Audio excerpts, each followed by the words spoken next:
The Department of Justice Inspector General releases its long-awaited report on the FBI's handling of the Hillary investigation. We'll break the entire thing down for you, and we'll check the mailbag. I'm Ben Shapiro. This is The Ben Shapiro Show.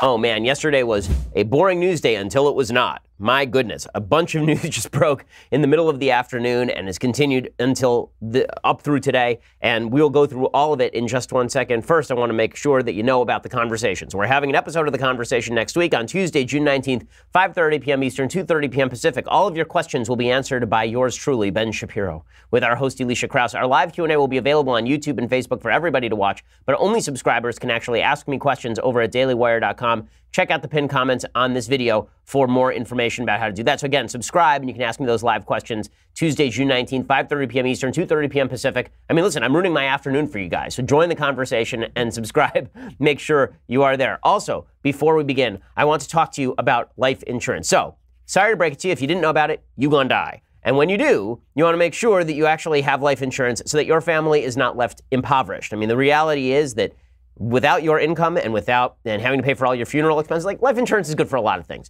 If you're a responsible person, you have life insurance for your parents, for your siblings, for your whoever it is that is your immediate family. Your life insurance is necessary, and that's why you need PolicyGenius.com. So PolicyGenius is the easy way to compare life insurance online. In just 5 minutes, you can compare quotes from the top insurers to find the best policy for you. And when you compare quotes, you save money. It is indeed that simple. In fact, PolicyGenius has helped over 4 million people shop for insurance. They've placed over $20 billion in coverage. And it's not just life insurance. They also do disability insurance, renter's insurance, health insurance. If you care about it, they can cover it. Go check it out right now, PolicyGenius.com. It's never been easier to get life insurance. And if you don't want to think about life insurance, well, good news. PolicyGenius takes care of it for you in the blink of an eye. So go check it out, PolicyGenius.com. It's the easy way to compare and buy life insurance. Once again, PolicyGenius.com. Go take care of it and be a responsible human being. Okay, speaking of irresponsible human beings, my goodness. So, yesterday, the Department of Justice and the Inspector General release a report on the FBI's handling of the Hillary Clinton email investigation. Oh my God. Okay, so, as you know, I've been very skeptical about a lot of the conspiracy theories surrounding the last election cycle. About the conspiracy theory that the FBI was targeting President Trump and his campaign during the campaign. I've been very skeptical of that. I've explained why my skepticism. I was saying the evidence was not there to support it. And I was very suspicious that all the rumors about the FBI attacking President Trump, this was just being overblown for partisan reasons. Well, color me a lot more suspicious today that those rumors are true. Color me a lot more suspicious today that the plan to take down President Trump's campaign may not, in fact, just because you're paranoid doesn't mean they're not out to get you. I mean, that's basically what I'm garnering from the Department of Justice Inspector General report, because the key finding from this Inspector General report is there were indeed agents at the FBI who were politically motivated to stop President Trump from being president, and they were deeply involved in both the Hillary investigation and the Russia investigation. Now, this particular Inspector General report was not about the Russia investigation. So President Trump said today, for example, that the report proved there was no collusion. It didn't. Okay, that is not part of the report. We'll find out whether there was collusion or not. So far, no evidence of collusion, and the whole thing looks like it's going to come up empty. But that could be wrong, right? We'll go where the evidence takes us. But what this report did cover was the FBI's handling of the Hillary investigation, and the key agent in the Hillary investigation was a guy named Peter Strzok, right? You've heard of him because we've talked about him before. Peter Strzok, of course, is the guy who was texting with his live-in lover. He was texting with Lisa Page, his paramour, another FBI agent. They're both married, so they're both just lovely human beings. And they were texting with each other throughout the campaign, and Peter Strzok was very anti-Trump. There were a lot of these texts that came out. But the biggest story that came out from the Inspector General's report is that Peter Strzok was basically texting with his lover that he was going to use his power at the FBI in order to stop President Trump. I mean, it's very difficult to read his text any other way. So let's go through the Inspector General's report. It is 528 pages, that report. I spent a lot of yesterday reading it. I didn't want to give full comment on it on yesterday's show because it broke, while the show was happening and a little bit afterward. And I really wanted to give the whole thing perusal before I jump to conclusions about the report. I have now read the report, and it's not good for James Comey, the former head of the FBI. It is certainly not good for the FBI as a whole. It's terrible for Peter Strzok, and it's bad for Hillary Clinton as well. It is just not good all the way around. So there are 12 key findings of this, and we're going to go through all of them. When we finish today's show, you are going to know everything you needed to know about the Inspector General report, and you, too, I think, will be a lot more suspicious that the FBI was attempting to do the bidding of the Obama administration, the unspoken bidding of the Obama administration, and stop President Trump from being president and also to sort of kowtow to Hillary Clinton. The great irony, by the way, is that the FBI that wanted Hillary Clinton to be president, these key players in the FBI that wanted Hillary Clinton to be president, in their attempt to make sure that Hillary Clinton was a quote-unquote legitimate president, they probably prevented her from becoming president. It's really ironic and kind of hilarious. So let's jump right in. First of all, FBI agents Lisa Page and Peter Strzok texted openly about stopping Trump. Okay, not just we don't like Trump, not just we think Trump's a schmuck, actually about stopping Trump. So Strzok texted Page that he would stop it being Trump's election. So the actual texts are pretty incredible. The actual texts suggest, let me read it to you. Page texts to Strzok, quote, "Trump's not ever going to become president, right? Right?" This is August 2016. And Strzok writes back, no, he won't. We'll stop it. Who is we? Who is we? Okay, so people on the left are hanging their hat on maybe we as all the Democrats are going to rise up and stop it. Yeah, that's plausible. That's plausible. When my wife says, don't tell me no one's going to pick up the kids, and I say, don't worry, I'll stop it. I don't mean like I collectively. I don't mean like the nanny. I mean like I will take care of it, right? We'll stop it sounds like we in our official capacity. And by the way, this is what the Inspector General report found, right? The IG report found that the text, quote, potentially indicated or created the appearance that investigative decisions were impacted by bias or improper considerations. The report added, quote, it is not only indicative of a biased state of mind, but even more seriously implies a willingness to take official action to impact the presidential candidate's electoral prospects. This is antithetical to the core values of the FBI and the Department of Justice. Now, you remember yesterday when we talked about this IG report, the main headline coming out from the mainstream media, which we talked about, was that there was no political bias in the FBI targeting President Trump or directed at exonerating Hillary Clinton. But the reality is that's not what the report says. What the report basically says is that they can't find evidence of political bias in the decision-making itself, that the decisions might have been made the same way if there were no political bias. But the report also says that Strzok's texts do demonstrate a fair amount of political bias at the FBI. And as we'll see, that political bias played into a wide variety of decisions that happened in the course of the election campaign. The report found that the Hillary investigation was not adversely impacted by Strzok or Page's decision-making, but this report did not cover the Russia investigation, right? It did not cover whether Strzok and people who thought like him were involved in the Russia investigation and to what extent they decided to pervert the Russia investigation or accelerate the Russia investigation because they did not like President Trump personally. Okay, the second point from the IG report. James Comey concluded that he would let Hillary Clinton off in spring 2016. So you recall, it was not until July that James Comey made his big announcement where he said, Hillary Clinton is guilty, but we're not going to prosecute her. You remember he made that big announcement. It was a big deal because James Comey is an idiot. Okay, well, Comey did not announce that decision until July 2016. According to the report, he had already made the decision in spring of 2016, months earlier, before Hillary Clinton was even interviewed, that Hillary was off the hook. He also determined that he should make an independent announcement in order to protect, quote, a sense of justice more broadly in the country, that things are fair, not fixed, and they're done independently. So he was afraid the DOJ would look bad if they made the announcement exonerating Hillary Clinton. And he thought, well, what if I just step up and I take the hit? And then the FBI looks independent from the DOJ. The DOJ doesn't look like it was in control, and everybody's happy, except that wasn't his role. Also, worth noting, this is an amazing thing. Okay, so they show what the original Comey statement looked like and how it was changed before the final draft. There were major changes made between Comey's original draft of the statement exonerating Hillary Clinton and Comey's final draft of the statement exonerating Hillary Clinton. What were some of those changes? Well, one of the changes was that the original statement mentioned that President Obama himself had been in an email exchange with Hillary Clinton on her private server. His name was removed, and that entire piece of information was removed.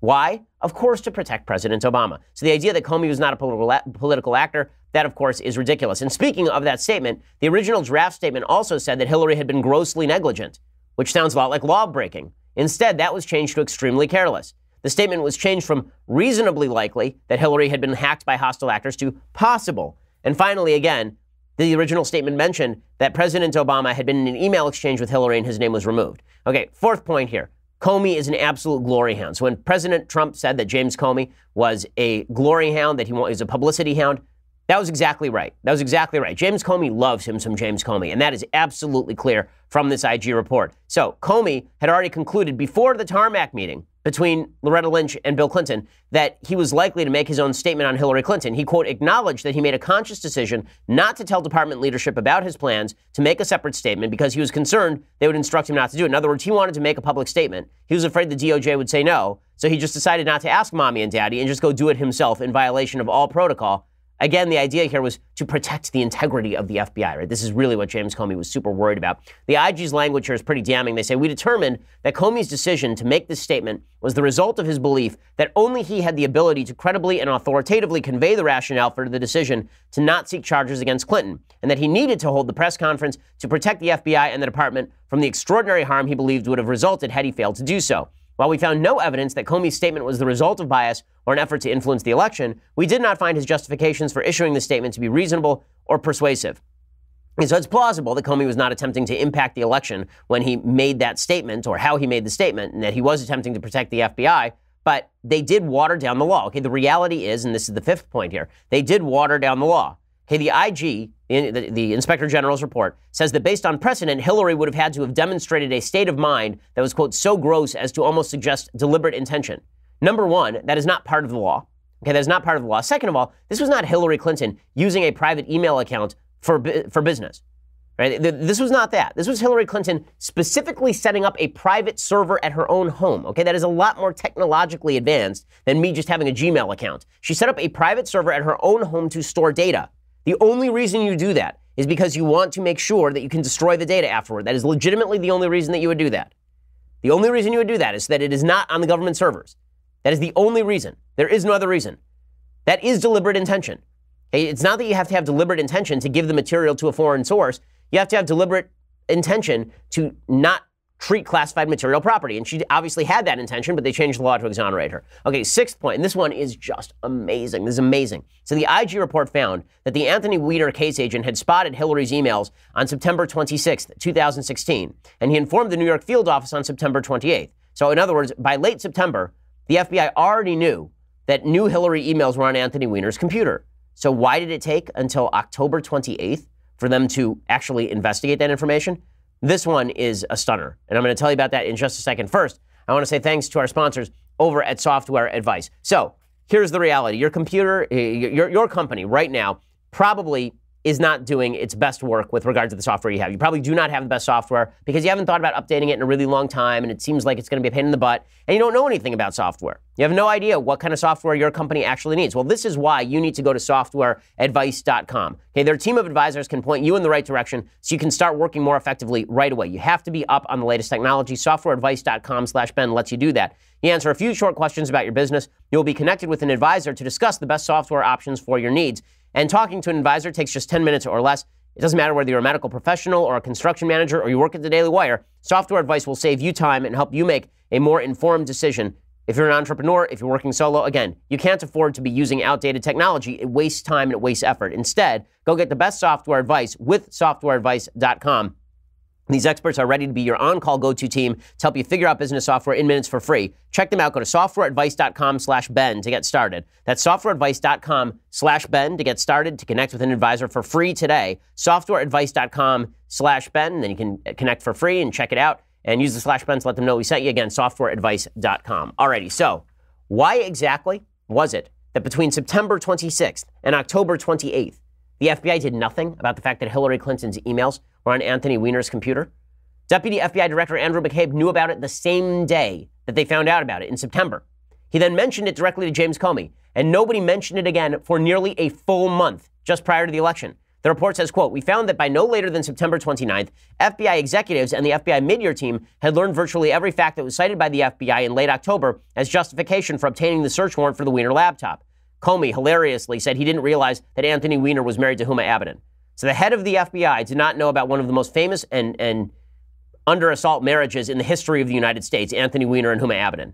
He's the most ignorant person in the world, and he runs the damn FBI. Okay, and then it gets even better. So why is it that they waited a month? It turns out they waited a month because they had, it turns out, varying priorities. They weren't focused on Hillary Clinton's emails at that point. Why weren't they focused on Hillary Clinton's emails at that point? Because there were other things they were focused on. Well, what were some of those other things? According to the IG report, the FBI was focused on a Comey speech that would fight back against public perception of his July 5th announcement, and they were focused on the Russia investigation. The IG report says, quote, moreover, given the FBI's extensive resources, the fact that Strzok and several other FBI members of the mid-year team, mid-year was the name of the investigation into Hillary's emails, the fact that Strzok and several other FBI members of the mid-year team had been assigned to the Russia investigation, which was extremely active during the September and October time period, was not an excuse for failing to take any action during this time period on the Wiener laptop. In assessing the decision to prioritize the Russia investigation over following up on the mid-year related investigative lead discovered on the Wiener laptop, we were particularly concerned about the text messages sent by Strzok and Page that potentially indicated or created the appearance that investigative decisions they made were impacted by bias or improper considerations. Most of the text messages raising such considerations pertain to the Russia investigation, and the implication in some of those messages, particularly Strzok's August 8 text message, will stop candidate Trump from being elected, was that Strzok might be willing to take official action to impact a presidential candidate's electoral prospects. Under these circumstances, we did not have confidence that Strzok's decision to prioritize the Russia investigation over following up on the media-related investigative lead discovered on the Wiener laptop was free from bias. In simpler terms, the IG there is saying Peter Strzok might have been biased against President Trump to the extent that he was so focused on the Russia investigation, he decided to ignore Hillary's emails. And then by the time they decided not to ignore Hillary's emails, it was October 28th. So the great irony of that is that his focus on the Trump investigation, because he hated Trump, and his non-focus on Hillary, because he liked Hillary, led him to leave Hillary alone until right before the election.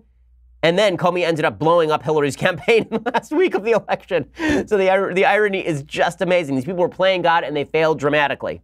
So I'll talk a little bit more about this in just a second. So here's what that means. Okay, here's what's so incredible about this. What we just found out, right? What we're finding out right now, according to the IG, Peter Strzok was texting that he would stop Trump from being president. Peter Strzok may very well have made Donald Trump president. How? Because Peter Strzok was in charge of the investigation into Hillary's emails. He was a high-ranking member of that investigation. He found out in late September that he was going to, that there were more Hillary emails on the computer, on the Anthony Weiner computer. He did nothing about it for a full month because he figured it was no big deal. But you know what was a big deal? Russiagate. And so he was spending all of his time investigating Russiagate. And then, near the end of the election cycle, finally James Comey takes a look at this and he goes, oh, well, this is kind of bad. Probably I should say something about it. Now, here's the part that's amazing. So point 8, we've been going through the 12 points of this IG report that are really vital to know. Point 8, Comey then revealed that the reopening of the investigation had to happen. He revealed that to Congress because he thought that Hillary was going to win and he wanted to preserve her legitimacy. So again, the irony here is stunning, right? Strzok holds off on the Hillary investigation because he's more focused on Trump, because he wants to get Trump. And then Comey finds out about it, and because he thinks Hillary is going to win, he comes forward with the letter. So in other words, if he thought Hillary was going to lose, he wouldn't have come forward with the letter. He wouldn't have gone out on October 28th and said that Hillary's investigation had been reopened. If the election had been dead even at that point, which it was not, right? If she had not had a poll lead, then he would have held off on it. But knowing that Hillary had a poll lead, figuring she would win, and wanting to legitimize Hillary Clinton, James Comey came forward with a letter to Congress at that point, and that blew her up. Right? She had a poll lead at that point. The poll lead disappeared. She ends up losing the election. Here's what the report explicitly says, quote, we found that Comey's decision was the result of several interrelated factors that were connected to his concern that failing to send the letter would harm the FBI and his ability to lead it, and his view that candidate Clinton was going to win the presidency and that should be perceived to be an illegitimate president if the public first learned of the information after the election. So in other words, he thought Hillary was going to win, and he wanted to make her feel good. He wanted her to feel legitimate. And so he decided to release the letter, and then she lost, which is hilarious. Okay, that's awesome and hilarious. Okay, 9th point to know about this IG report. 5 separate agents who were working on these cases sent pro-Clinton anti-Trump texts, many of which implied using official authority to target President Trump. Okay, it turns out that not only did 5 agents discuss their support for Clinton, they, quote, appeared to mix political opinions with discussions about the mid-year investigation. One agent texted, quote, no one is going to prosecute Hillary Clinton even if we find unique classified material after the discovery of Anthony Weiner's laptop. Lisa Page texted about the possibility of interviewing Clinton with fewer agents in the room since, quote, she might be our next president, to which Strzok agreed. Page texted Strzok, quote, maybe you're meant to stay where you are because you're meant to protect the country from that menace, meaning Trump. To which Strzok responded, quote, I'll try and approach it that way. I can protect our country at many levels. Not sure if that helps. Strzok texted Page, we'll stop it, it being Trump's election. Strzok texted Page about an insurance policy against a Trump victory, then excused it by saying that he was just pushing for a quicker investigation. Another FBI attorney, who we don't know yet, texted Viva la Resistance after the election. After the election, Strzok texted regarding the special counsel investigation. He's asked to be part of the Mueller investigation, quote, for me and this case, I personally have a sense of unfinished business. Okay, none of this speaks of an FBI that is interested in law enforcement. It speaks of a bunch of members of the FBI who really are not. Now, does that mean that every decision the FBI made here was politically corrupt? No, but it does mean that we ought to look at every single thing that Strzok had an impact on in terms of decision making. We should be looking at every single thing these other agents had an impact on in terms of decision making. Now, there are a couple of ironic points that are worth noting here, too. It turns out that Comey, Strzok, and Page all used personal email to conduct FBI business.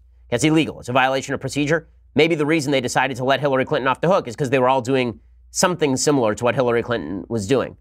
In an unrelated but damning point, this is amazing, too. According to the IG report, quote, we identified numerous FBI employees at all levels of the organization and with no official reason to be in contact with the media who were nevertheless in frequent contact with reporters. FBI agents received benefits from reporters as well, including golf outings, drinks, and meals.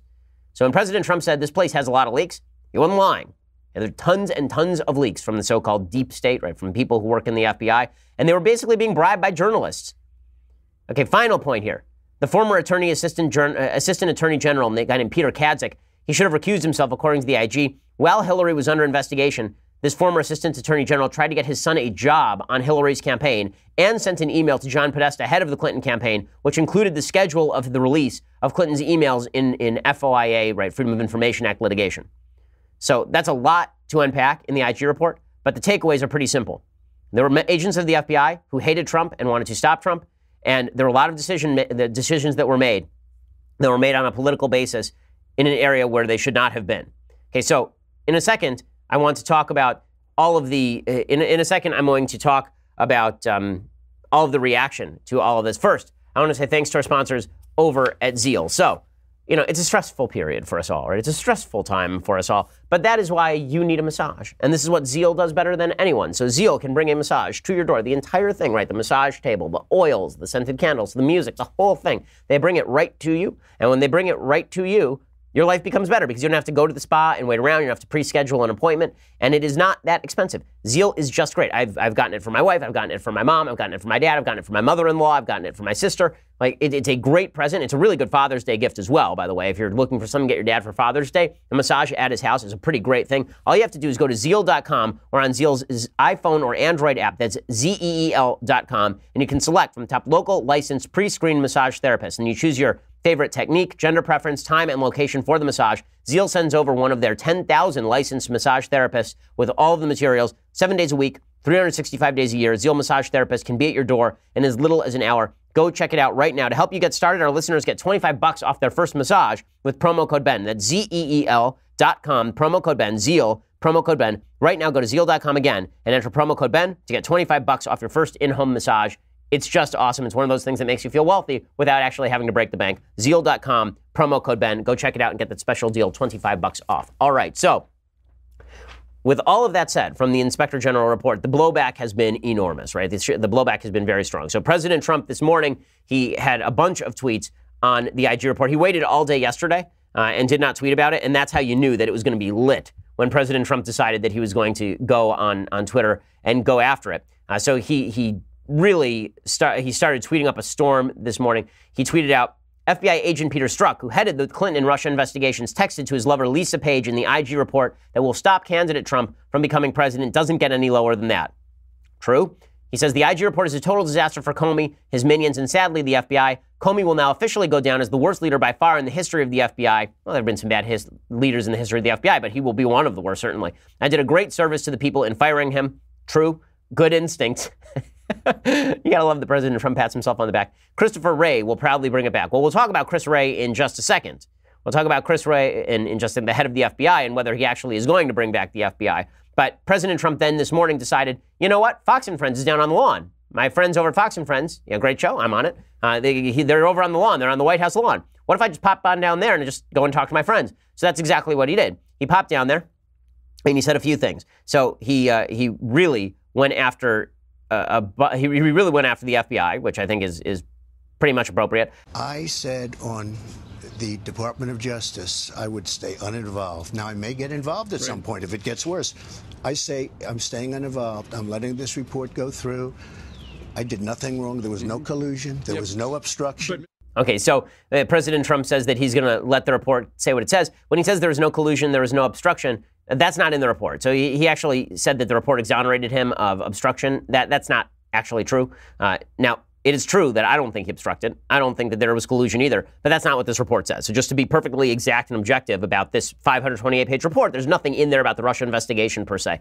But he is not wrong when he rips into the FBI, clearly. Now, what's hilarious is that the Democrats are suggesting that all of this was actually the FBI attempting to help President Trump.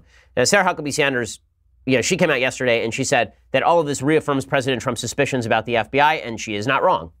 The president was briefed on the IG report earlier today, and it reaffirmed the president's suspicions about Comey's conduct and the political bias among some of the members of the FBI. Okay, and that there is totally fair. Then the Democrats get involved. So Chuck Schumer says, really what the IG report shows is that Hillary Clinton lost the election because of political bias. Well, if you really believe that Comey lost the election for her at the very end, she didn't lose it because Comey didn't like Hillary Clinton. It turns out that she lost it because Comey liked her too much. And that's the hysterical part, right? Comey had a little dove in his hand, and that dove was the Hillary Clinton campaign. And he was trying to guard it and keep it and pet it and be friendly to it because he knew that one day that dove would fly free and become president. And he wanted that dove to have the strongest wings possible. And so while he was petting it, he just sort of squished it. And then the campaign was dead. He sort of ripped the head off the pigeon there, James Comey, by accident. But the Democrats are taking this report in the stupidest possible way, which is they're saying, no, what this shows is the FBI was biased against Hillary Clinton. Yeah, sure. It was Trump who benefited from all these mistakes. So it hardly reflects deep state or bias against him. At the end of the day, the actions reviewed in this report helped Donald Trump win the election, not the other way around. Okay, yes, by accident. By accident. That's the great, hilarious irony of all of this. The FBI agents like Strzok were so desperate to stop Trump, they actually made him president. Okay, that's the part that's really hilarious in all of this, and it really is it's really freaking funny.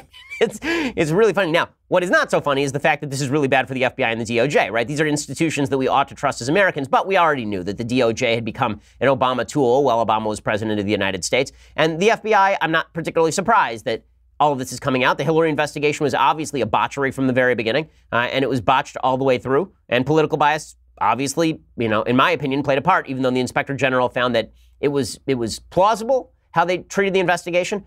To say that no political bias came into play, it's like when people say that there's no political bias at university campuses because people aren't overtly discriminating against conservatives. It's like, well, yeah, but why is it that every time something bad happens, it's to a conservative?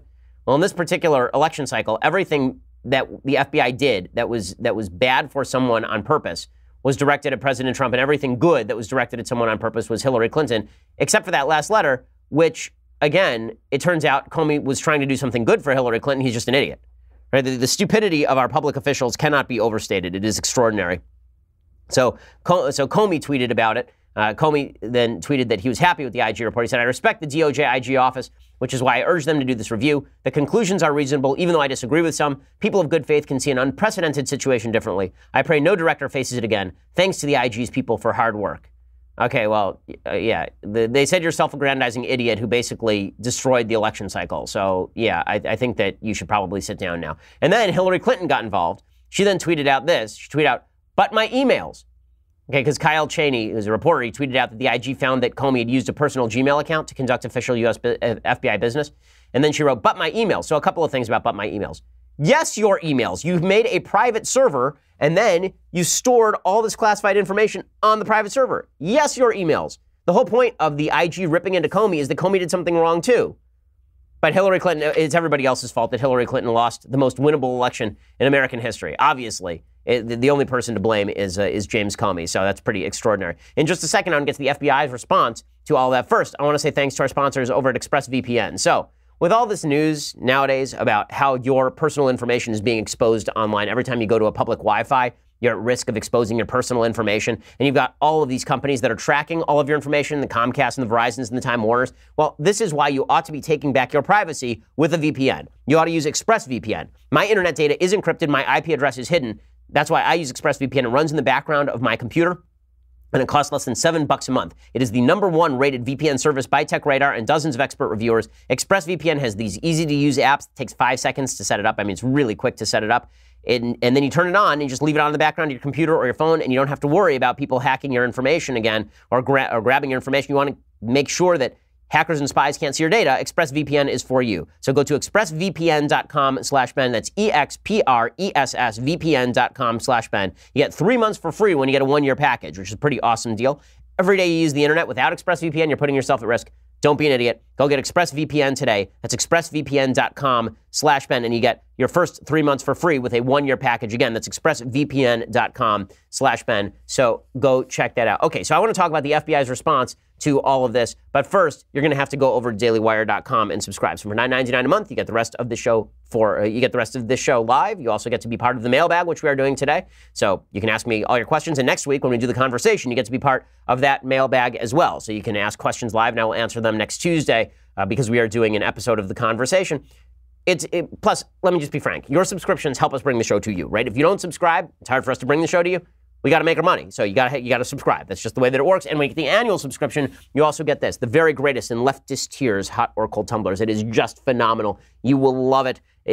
It was pretty great. Yesterday I spoke in Dallas, and there were probably 24 people who came up with tumblers who are subscribers. So become one of those people because it is awesome. Check that out for $99 a year. Also, The Ben Shapiro Show is now available on Amazon Alexa and Google Home. So if you have a virtual assistant, you can listen to my podcast with a simple voice command after you enable the skill on Alexa or ask Google to talk to the show. For more information, just go check out our pinned tweets on Facebook and Twitter. Plus, subscribe at YouTube, subscribe at iTunes, because that way you also are automatically going to get our brand new Sunday special. We have a brand new Sunday special coming out. This one is with Michael Shermer, the editor of Skeptic Magazine. He is an atheist. I'm a religious person. And we go at it over religion and free will and God and all the big issues of life. So check that out as well. We are the largest, fastest growing conservative podcast in the nation.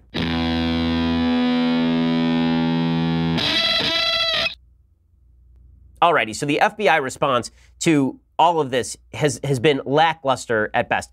And it's been particularly lackluster because let's make one thing very clear. There's one huge question that has yet to be answered by the DOJ or the FBI.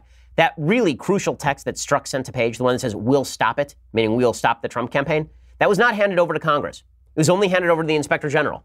Why didn't Congress have a right to take a look at that? Why did we not know about that? You want to make something look conspiratorial? Cover it up. Don't hand it over to the American people. Don't hand it over to our elected representatives. Hand it over to the IG instead. That's really suspicious stuff. So anyway, Christopher Wray is the new head of the FBI. He's Trump's head of the FBI. And he gives a presser in which he talks about the future of the FBI. Suffice it to say, I am not sanguine about the future of the FBI. We accept the findings of the report and the recommendations. We're doing a number of things on that regard. First, we issued a new media policy that's much stricter and much more clear than what had been in place before. Second, we're going to be doing intensive training on exactly those issues, things like the one that you alluded to, that includes contacts with the media. Third, we're going to make painfully clear to everybody that we won't tolerate noncompliance. And then last, I've asked our OPR to take a hard look at whether or not they think the penalties that exist right now are sufficient to deal with that kind of conduct. Oh, okay, good. So we're going to heighten the penalties and education, re-education of people. It's just like when Starbucks is caught in the middle of a bias situation. They're now going to shut down the barista, shut down the FBI. We're going to re-educate people. They shouldn't leak to the media and be politically biased. Yeah, good luck with that. Good luck with that. We'll see how that works for you. I am not particularly enthused by the response that we have seen here from Christopher Wray. It's just a big nothing burger full of nothing. And then my favorite part is that Christopher Wray came out and he said that nothing in the report impugns the integrity of the FBI or the workforce. You mean aside from that part where it said that half the FBI agents are being bribed by journalists to talk to them? Or are you talking about the part where 5 different FBI agents were texting to each other about how much they hate Trump and wish that he would die, basically? Which part of that didn't impugn the FBI exactly? Here's Chris Wray. Nothing in this report impugns the integrity of our workforce as a whole or the FBI as an institution. Oh, is that it? Okay, well, I guess that solves everything. I mean, if I'd only known that Chris Wray was going to respond this way, I feel so much better about everything now that Chris Wray has intervened. Look, what we have here is a typical government agency.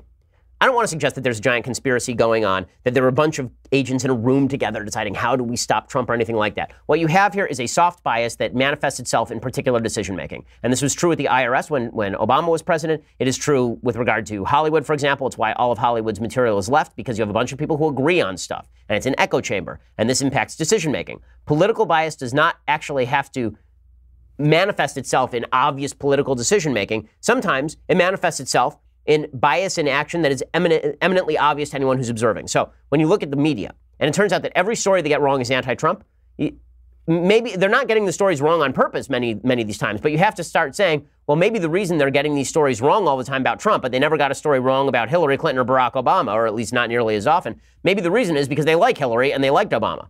And so even unconsciously, they're more likely to believe things that are bad about Trump than they are likely to believe things that are bad about Hillary Clinton or Barack Obama.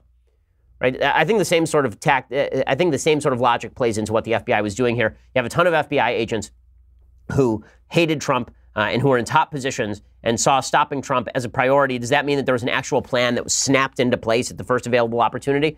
We don't know. Maybe there was. I mean, we'll find out when the Inspector General report comes out on the Russia investigation, presumably. But was there a motive? Sure. And was there an opportunity? Sure. And was there a means? Turns out yes. They just botched the job. Okay, if it was a hit on Trump, it was an attempted hit because obviously it didn't succeed. It's a damning report. It's a damning report, and the FBI is going to need a thorough cleaning from top to bottom. But I'm not sure how you clean any major agency, is the truth. Right? Unless you set up a bunch of checks and balances internally. I'm not sure. Maybe you have somebody whose sole job it is to check all of the agents' text messages to make sure that they're not using their phones for this sort of communication. Whatever it is, something has to be done to check and balance this branch of government because it's just out of control. It's really out of control. Okay, time for the mailbag, and then I have a lot of things I like and a lot of things that I hate today. So we have a lot left to do in the show. So mailbag it up. Chris says, Ben, I was having a conversation with one of my good friends recently, and he said that he agrees with affirmative action. He's a traditional liberal, meets a libertarian, not left or leftist. He agrees with affirmative action, though he's Korean, because he said data suggests that without affirmative action, most colleges would be predominantly white, and then folks of color, even with comparable or better scores, wouldn't get in. What would be your response to this argument? Well, that argument is completely wrong, okay? The fact is that without affirmative action, it is possible that a disproportionate number of people would be white. Most likely, a disproportionate number of people would be Asian. But that is not because of inherent discrimination in the system. It's because on the average, black students who are applying to college have lower scores than white students or Asian students who are applying to college. I mean, that's not racism, that's just a fact. And so when you just take the objective measures, the people with higher scores tend to not be members of certain minority groups.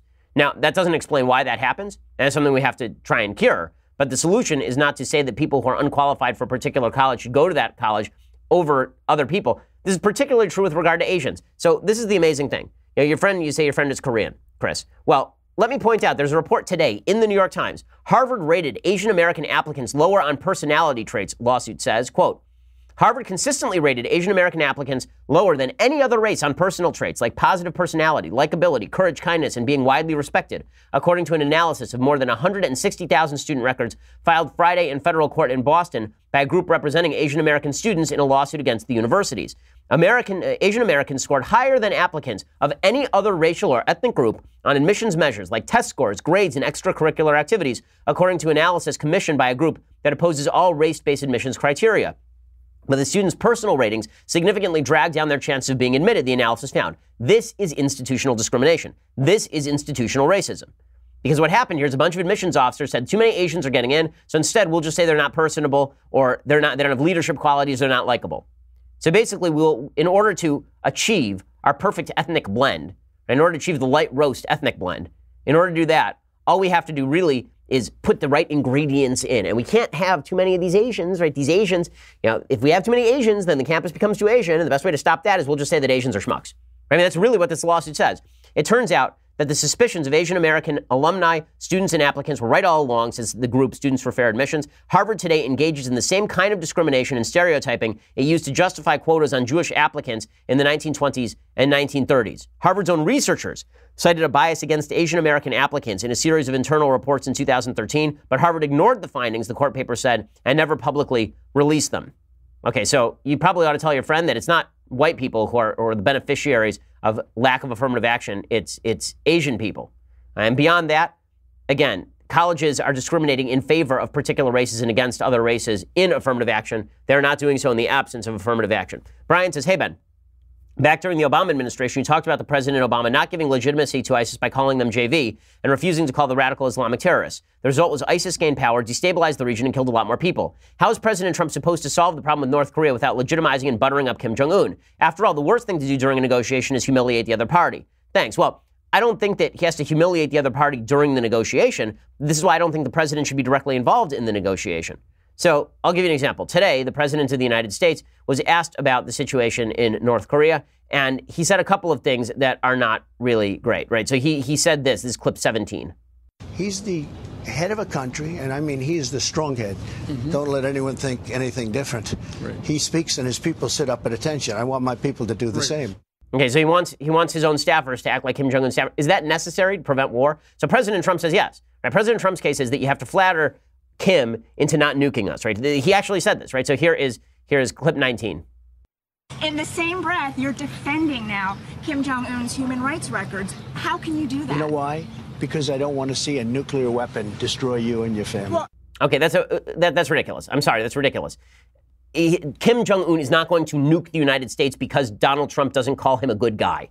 For 30 years, we've been calling him a bad guy. We have not gotten a nuke up the tailpipe from Kim Jong-un. You know why? Because the real reason Kim Jong-un is not attacking us is because we will wipe him out. He will be vaporized within 10 seconds of firing a missile at the United States.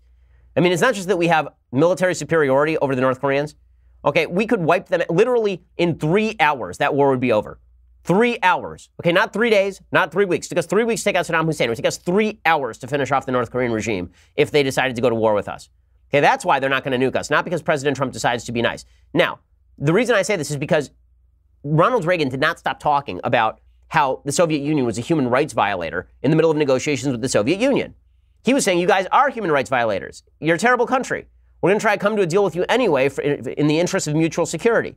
But you do embolden bad guys when you say to them that they aren't wonderful and nice.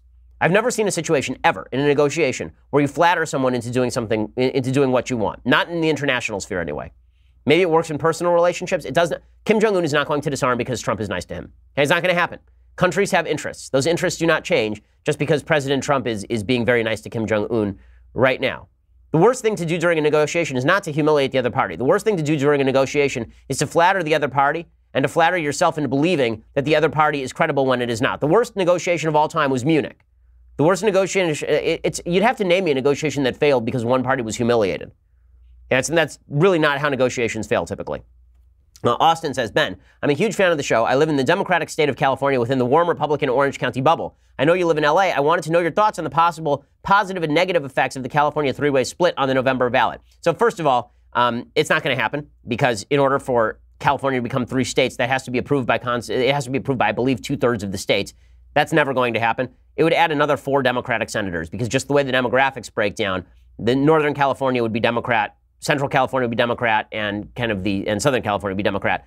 So I think that it's foolish politically, but the answer to the failures of California state government is that it should be smaller and we should devolve more authority back to localities. Colt says, out of all the founding fathers, is there one you look up to the most or have a deeper respect for than the others? If so, would love to hear your thoughts. I am a big Adams fan. I love John Adams' writing. The debate between John Adams and Thomas Jefferson over the nature of government and the extent of government is some of the most intelligent writing ever done. Go buy a copy of Adams and Jefferson's letters to one another if you want to read some of the most brilliant writing ever done. I mean, it's amazing. You have 2 greatest minds of the millennia, probably, sitting there talking to one another, and you actually get a window into their mind. It's pretty amazing. I'm also pretty fond of James Madison as well, for obvious reasons. Wesley says, hi, Ben. I was wondering what you thought about space travel and if you think NASA should be involved in a future trip to Mars. Should this be the goal for the federal government, or should it be left entirely to private companies like SpaceX?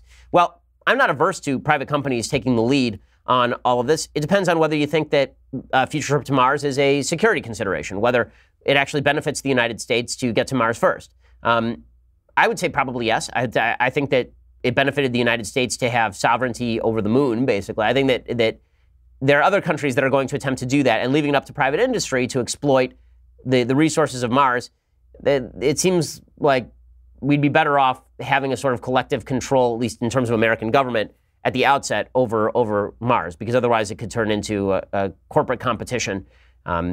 But I see arguments the other way as well. I'm kind of torn on it, honestly, on a spur-of-the-moment basis.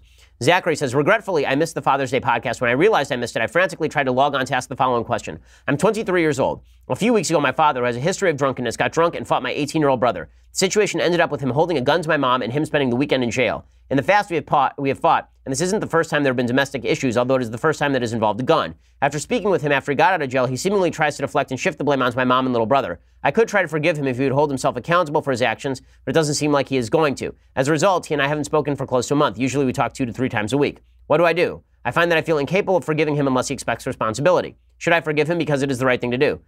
Well, no. No. I mean, you don't forgive people unless they want to be forgiven.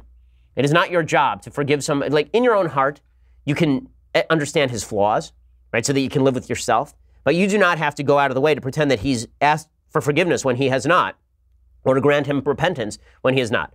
Right? The Jewish version of repentance requires actual repentance, right? You are supposed to repent.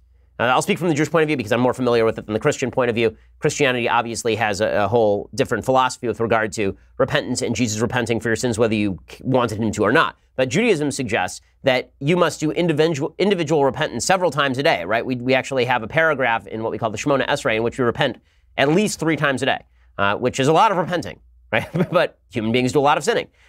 In order for you to be forgiven, you have to repent. In order for you to forgive your dad, in the sense that you're going to grant him added credibility again, he's going to need to do some real teshuvah, is the word in Hebrew. Bobby says, hey, Ben, I'm having my first child in August. He's going to be a boy. Well, congratulations. That is awesome sauce. My wife and I have heard from many parents we should buy the child a tablet to watch shows and play games on the go. My question is, what's a good way to expose the child to technology without it being a babysitter or a replacement for social interaction? I'm afraid to let my child even have interaction with them while they're young. But on the opposite side of that, I don't want him to be behind on the tech side. Thanks, Bobby. First of all, and he says he thinks he's going to name him Benjamin. Well, thank you. I mean, I assume that's after me and not after Franklin, but I'll take it anyway. In any case, children under the age of 2, this is what the social science suggests, should not be using electronics of any sort. They can use, the toys that you hit and that electronically respond. They shouldn't have tablet time or screen time. Our son did not watch TV until he was 2. TV acts like a drug. I mean, you can see it with kids. When you read to them, they're active and they're involved. When they watch TV, very often they just zone out, and it acts like a parent.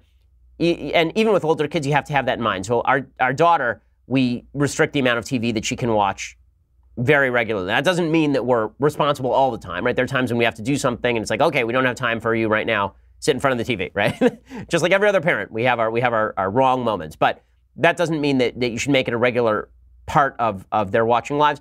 That said, I think the TV can be wonderful. I think that technology can be wonderful. Kids are adept at figuring this stuff out. If you don't teach your 4-year-old how to use a tablet, when the kid's 7, he'll learn how to use a tablet. That's just the way that it works. My 2-year-old son is already learning how to manipulate my phone.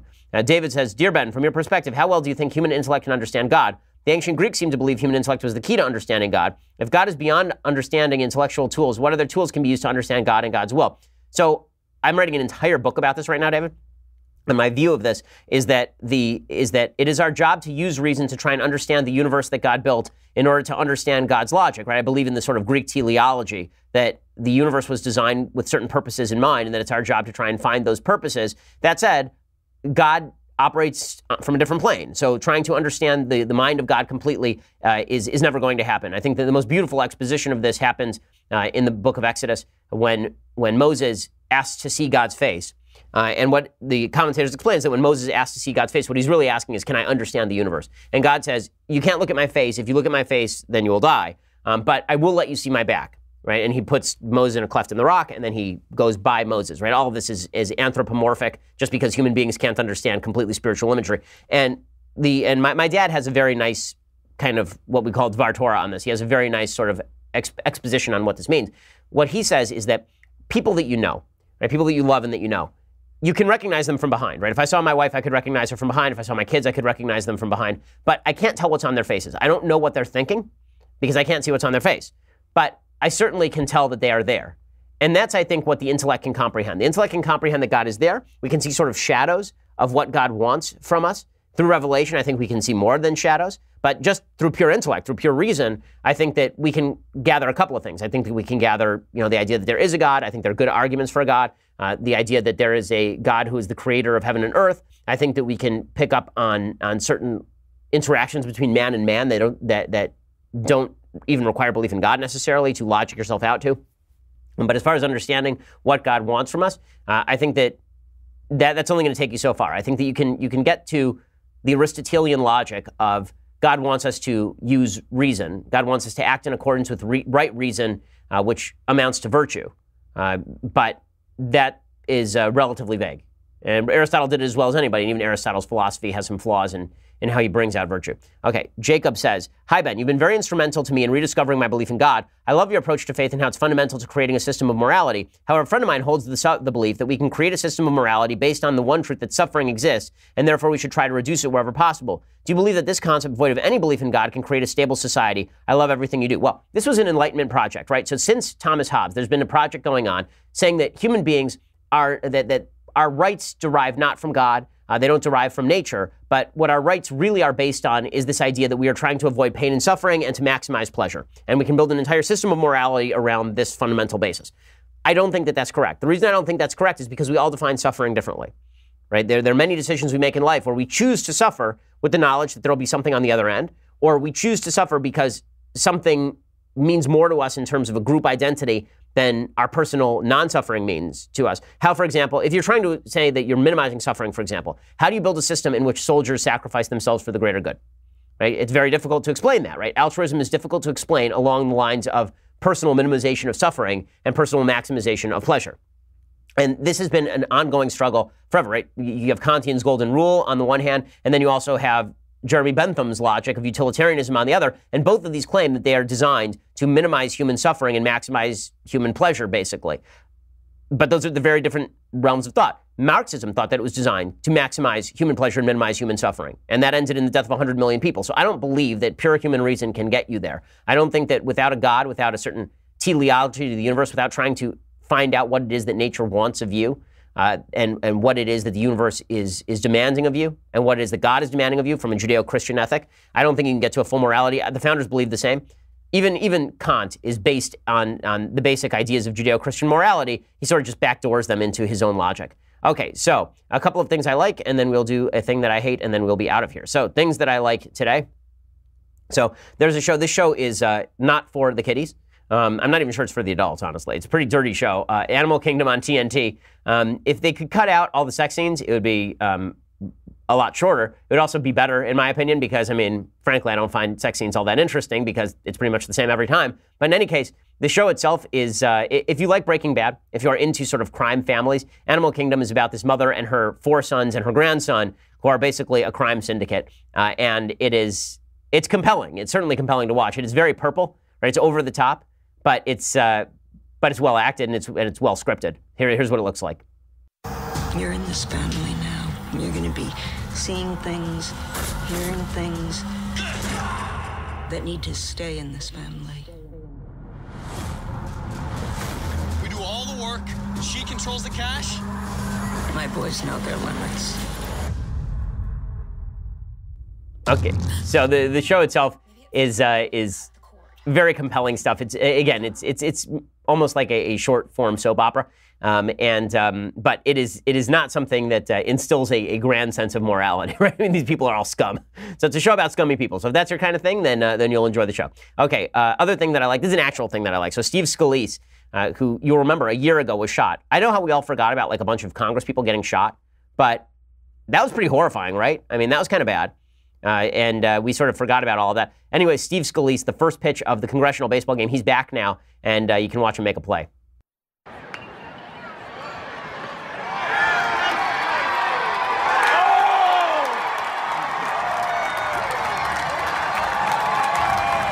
So that's pretty fun.